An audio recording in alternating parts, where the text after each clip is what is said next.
wasn't allowed boarding. Oh! Extra 5 hours. Car rentals. And I booked all her tickets using the wrong name. Whoops. Let's not get banned from these countries. I'm Joe Franco, and I've traveled around the world. I've hosted travel shows, and I've made several travel mistakes, what I like to call travel fouls. Traveling does take a toll on you. My fingers are swollen. I can't even get my ring on. Thank God I arrived. I'm here. I just started making this terrible noise. And I would love to share all of these mistakes with you so you don't make them too. And if you make some of these mistakes, it's not only gonna make your trip more stressful, but certainly more expensive, and you'll be wasting time troubleshooting instead of enjoying the trip that you've worked your butt off to earn. So this is gonna be a journey. I'm gonna take you through the basic mistakes that are very simple to fix to the more intense, important things that people often forget that could literally cost you your trip. Been there, done that. That time I was quarantined in Panama because I didn't know I needed a vaccine. So stay with me, and don't forget to click in the description box below to get updated travel tips and tricks by Skyscanner. I asked you on my Instagram, Joe_Franco, if you have committed any travel mistakes, and here are some of the answers I got. Paying for the bathroom in Germany. I wish I knew before. Oh, this one's good. We rented a car to go to Cinque Terre. In the end, we could not visit all 5 villages. It was too difficult to go uphill. Car rentals, am I right? Not getting an eSIM or international data plan. Not checking if a country requires an electronic travel authorization, or checking if money is up to date until the day of travel or at the airport sometimes. Whoops. I once booked a shuttle from New Jersey to LaGuardia and went to the airport a full day earlier than my flight. So I got to the airport, tried to check in, only to realize my flight was the next day. I just met a girl at the airport who thought that the same airport she was leaving from was the same she arrived in, and she ended up missing her flight. Just a few travel fouls, but we're gonna break down all of the travel fouls that I can think of now. I'm sure that there are more, so don't forget to comment if you've ever made a travel foul. Let me know, and we will work to find solutions so we're not making the same travel mistakes. Starting off with the most important, how to book flights. If you're not trying to break the bank while booking flights, some of the tools that I love using are the flexible date tool on Skyscanner. Here's an example of, you know where you want to go, but you want to find the cheapest month. So you would choose New York. Let's say you want to go to San Jose, Costa Rica, and Skyscanner will tell you the cheapest month. So it's February. Suddenly, you're getting a round trip ticket from New York to San Jose, Costa Rica for $200. And for that, you need flexibility, which is why you should be doing this well in advance. You can also flip it on its head and look for the cheapest locations to fly. Let's say you don't know exactly where you want to go. You can search everywhere, but you do know when you need to travel. So you're like, okay, for the month of August, let's just check it out. And Skyscanner will show you all of the cheapest places to go, both in your country and outside. So where were you about to travel? And maybe you weren't planning on going to Fort Lauderdale, but now you are because it's quite affordable. Maybe you weren't thinking of going to Costa Rica, but you see that it's the cheapest place to go. $205 for a 10-day trip to Costa Rica. Yes, it's in basic economy, so this is when you have to do some digging. Are you gonna bring a checked bag because that'll add on to the fare? Do you need flexible tickets? It'll make it more expensive. But the point is, you can get your booty from New York to Costa Rica for less than $210. I've been using this tool since I was a broke college student, and it's gotten me to a bunch of places I wouldn't have gone otherwise. Is it time to go to Romania, Italy, Poland? Of course, you might only be able to pack a toothbrush, but still, I'm going to Albania. Word on the street is that booking on Tuesdays and Wednesdays are more affordable, and also trying to avoid flying back home on a Sunday, because a lot of people will try to come back on Sunday in time for the work week on Monday. Same thing goes for when you fly on Thursday or Friday. It might be a little bit more expensive because people are trying to go away for the weekend. Shoulder seasons, aka spring and fall, are cheaper to travel than summer and winter. We're going from humidity so thick that the camera lens gets foggy to frigid ice cold Finland. See there? Also, you might want to look up the high season and low season of wherever you're traveling, not only for weather, but because everything will be more affordable and less crowded. But don't forget to look up the weather, because you don't want to show up in monsoon season and have a rainy trip for the entire month. We took off our jackets to take pictures because that's what you gotta do sometimes. Just a little windy. Let's get an elephant out of the room. Airline miles, credit card points. What's the difference? Airline miles are programs that airlines make for you to basically be loyal to the airline. And airlines can be part of alliances. There are 3 major airline alliances,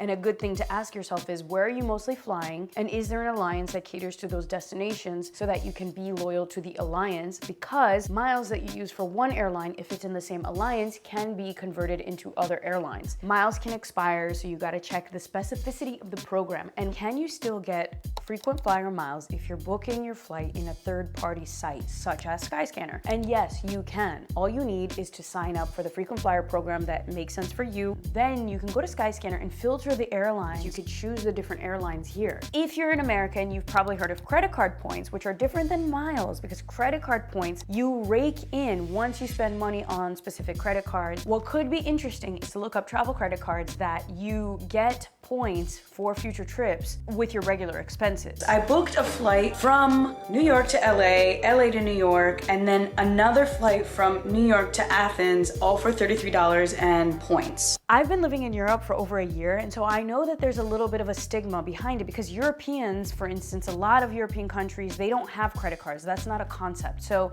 you gotta weigh out your pros and cons, because if you don't pay back that credit card bill, you're getting hit with that like 29% APR, and that is very expensive. So if you can pay your credit cards off in full, get the points, and then you can even convert those points to miles, and that's where everything is like, that's a whole different game that we can't get into in one video. Let's talk travel insurance. We're leveling up the spice level. Travel insurance is something that people often don't think about getting, but is really important. My insurance in the States, luckily, did cover the medical expenses, and they even upgraded me to first class. The thing about these policies is that they're not that expensive most of the time, but can save you a lot of money if things happen. Cut to me in an ambulance in Italy, in France, and in the ER in Mexico. I've been there before, and when something scary happens, especially when you're not somewhere you're familiar with, you're going to want to have insurance. Look up the insurance that you need, but the very minimum should be health insurance, because you don't want to be in a crappy situation without having the insurance to cover the cost. The next pain point, language barrier. So maybe you won't be able to learn the full language, but knowing a few key phrases like hello, goodbye, thank you, how are you, my name is, how do you say, these phrases can actually transform your travels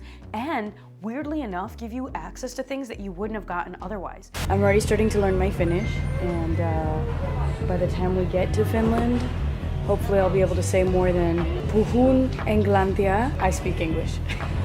One thing that could be really helpful is to download the language in offline mode in a translator tool, because then even if you're traveling around and you don't have great service, you'll be able to communicate with locals. I've also noticed that my experiences abroad, it's not really for the places, but for the people that I meet, and language is a huge converter. Which brings me to the next topic, electronic converters. Don't forget them. Big travel foul. Don't assume that the same electric current will exist wherever you're going. And if you have expensive devices like laptops, blow dryers, I would really splurge on the converter, or even see if that device has its special adapter. I've blown out the power in my French homestay because of a blow drying incident. I am scarred. It's gonna be bad if you turn out the power in the entire building. Guilty. Qui brûle les cheveux, said my homestay mom. Let's talk about staying connected while traveling, because this can get very expensive if you don't do your research. Most likely, whatever local cell phone service you have is not going to apply abroad. So you might want to contact your service provider and let them know you're traveling. There are also several cell phone plans in the US that do work abroad. I don't like to go without a cell phone plan just because I don't like to be in a stranded situation. So I usually get a digital eSIM, or I make sure that my cell phone service will work abroad. You might want to call your banks to let them know you're traveling, so they put a travel notice so your access to your cash isn't frozen when you're traveling abroad. In the past 12 plus years of me traveling, I've had certain times where I can't even access my own money because my banks think I'm a scammer, but it's my money. And it's because I didn't tell them I was traveling. So just be sure to call your bank and let them know you're traveling so they can put a travel notice so you don't end up stranded. Another travel mistake, this has to do with safety. Try to separate your access to cash. I've been robbed various times in my travels, and the one mistake I ever made when it came to being robbed is putting all my credit cards, all my cash in the same wallet. They stole my phone, they stole my wallet, and it happened so fast. It always happened so fast. Big mistake. They take the wallet, they take everything. So you might want to have an emergency stash of cash somewhere in your bags so that in the worst case scenario, if somebody steals the main source of your cash, you still have a backup stash. They take your cash, you got a backup stash. Another thing is, have loose change when you're coming to Europe, because you will likely have to pay for the bathroom, and it's something that shocks a lot of Americans. Things are not free here that are free in the States. Another example can be something like water in restaurants. I know here in Belgium where I live, you don't get free water, you don't get free refills, so it's something to think about before you're ordering 25 bottles of water. Guilty. It can be a really expensive dinner. On the subject of meals, double check if meal times are different and later or earlier than what you're used to. Here's something crazy that I didn't realize. In a lot of European countries, restaurants close in the middle of the day. So if you're eating at like 3 p.m., it's likely that you're not going to find food. And it's just a matter of the culture. So look up how it's done wherever you're going so you're not shocked when you're starving at 3 p.m. and nothing is open. Let's talk about tipping. Okay, tipping culture here does not exist in the same way that tipping culture is in the US. So in the US, we're used to tipping anywhere from like 18 to 25% or more, depending on where you're at. And in Europe, that is not the case. If it's 25 euros, it's gonna be 25 euros at the end of the meal. It's not gonna be 32. The question that a lot of Americans have is, do I tip, do I not tip? For cafes and bars, you can round up. For taxis, you can round up. And if you've experienced some exceptional service, leaving a 5 to 10% tip is considered quite generous. But it's not an expectation. All my European friends think it's outrageous that the price on the menu is not the actual price you pay in the end. And it just goes to show you that it's a cultural difference. Also, thinking about Sundays. A lot of countries here will honor Sundays as rest days, which means if you're landing on a Sunday, you might not have access to grocery stores, even stores. So look this up so you're not shocked. Let's bring up the ante, car rentals. You gotta know, to car or not to car, that is the question. A lot of times, especially when it comes to major European cities or tiny islands, you probably don't really wanna rent a car. If you rent a car and you're going somewhere rugged, do not get a big car because big cars in Europe are a no-no. Knowing that European streets are not designed for cars the way that American streets are is critical. And also gas is expensive as well. So I'm not saying never rent a car in Europe, but just know that if you're renting a car, it should be to go places away from cities, and know that if you're going somewhere rugged, you might need a more powerful car, but you don't want a long car because parking gets tight. Something important to know is that a lot of European cars are manual cars. Splurge on a car. This was 50 euros a day, but it changed everything. So if you're renting a car, you might need to pay a little bit more for automatic. It's not that automatic cars don't exist, except this one time I was on a Greek island and they literally didn't have automatic cars, and so my one French friend had to drive us around because all we could rent was a stick shift. He's driving stick shift because I don't know how to yet. But learning how to drive stick shift could be useful, or having someone in your party that knows how to. And the good thing is if you know how to drive stick, you can actually get a lot cheaper car rentals. You accelerate, clutch, gear, This is accelerate. like, I gotta do this on a road for real. Yes, but not today and not with me.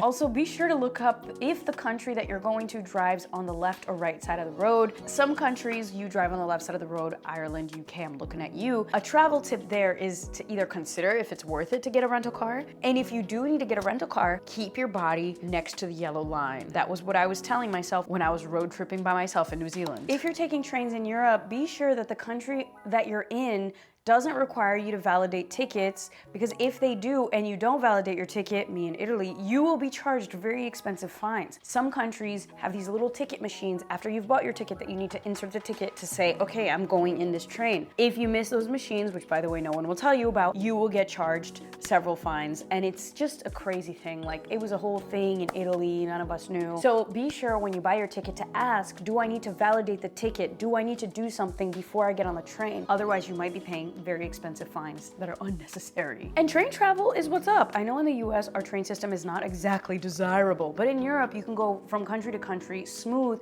on trains. Yes, there are strikes sometimes, so be on the lookout for that. But from where I live here in Belgium, I can go to Brussels and take a train to Paris, to Amsterdam, to London, all within like 2 hours. You could train, you could fly, you can car. The point is, Europe is a reasonably sized continent, and if you land here, you're probably gonna wanna see other places. We're getting into the mother load of travel mistakes, travel fouls. Looking up different requirements before you leave and doing it like days in advance in case you realize that you need to apply for some electronic transportation visa thing that you didn't know you needed. It's kind of stressful. I just don't want to get to the airport and they're like, you can't board. Look up what passport you have, if a visa is required. Some visas you can buy at the airport. Some visas are electronic. You got to do this online. Some visas you have to go to a consulate, an embassy, and literally apply and get approval before you can board the flight. Some visas have other extra requirements, like you need to say that you've arrived in the country once you land. Some visas are little pieces of paper that you physically basically need to keep with you at all times and make sure you have when you're exiting the country. Just be aware of the visa requirements. Look this up when you book your ticket or even before you book your ticket. And something else people don't know, in a lot of places, if you don't have a return ticket,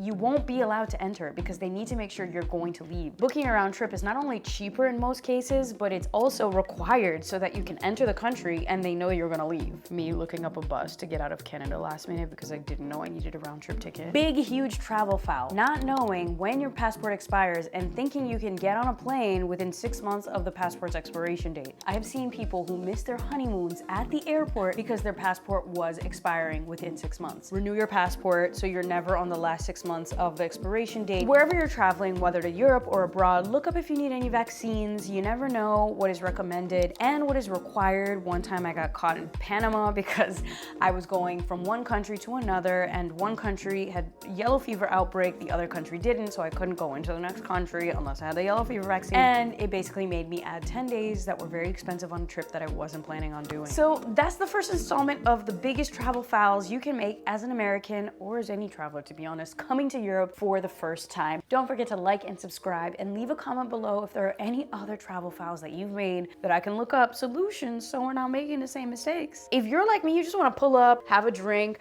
have a good time, have a good meal. We don't want to be worrying about these fines, these stressful moments, and overall just feeling bad, like we got caught in a tourist trap. Let's check Brussels. You want to start your Euro trip in Brussels because look at all of these amazing flights that you could take all around Europe for less than 40 bucks round trip. Let's go United States to Brussels. I could do this all day. Man, it's so cheap to travel in January because it's off season. Are you telling me that you could literally go from New York to Brussels for 200 bucks? Technically speaking, if you want to come and visit me in Belgium, it's less than 500 bucks for an international trip to a new country and continent.